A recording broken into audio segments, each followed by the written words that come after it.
ప్రియులారా, మన ప్రభు అయిన యేసు క్రీస్తు నామంలో మీకు శుభోదయం.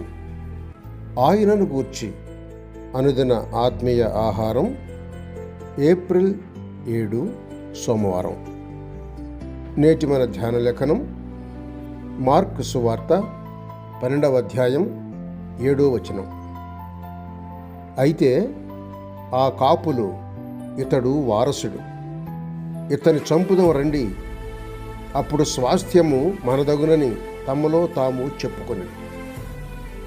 వ్యాఖ్యాన అంశం: క్రీస్తే ఆ వారసుడు.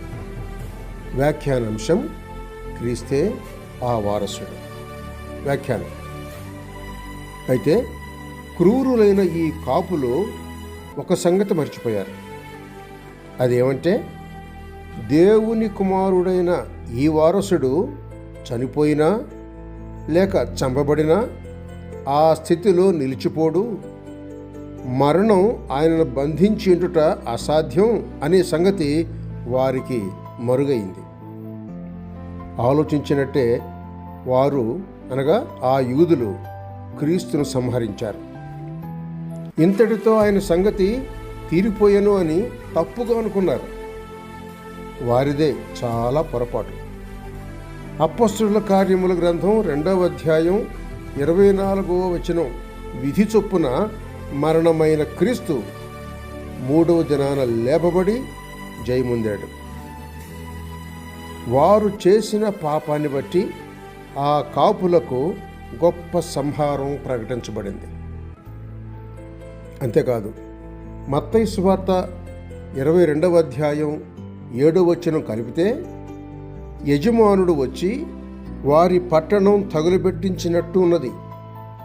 అవును, క్రీస్తును సంహరించిన ఆ యోధ నాయకులు గొప్ప దెబ్బతిన్నారు. అంతేనా, 70వ సంవత్సరాన వారి పట్టణమైన ఆ గొప్ప యెరూషలేం రోమీయుల చేత తగలబడిపోయింది. క్రీస్తుకి ఎదురుగా నిలవద్దండి.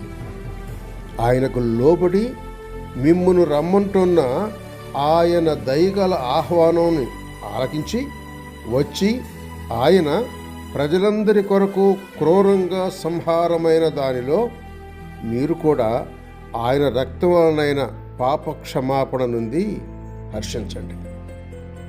ఇదిగో, ఆయన మేఘారూఢుడై వచ్చుచున్నాడు. ప్రతి నేత్రము ఆయనను చూచును, ఆయనను పొడిచిన వారును చూచెదరు.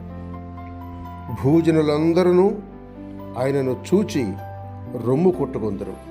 అవును, ఆమేన్. ప్రకటన గ్రంథం 1వ అధ్యాయం 7వ వచనం చూడండి. సహోదరుడు సైలస్ ఫాక్స్ శుభములతో.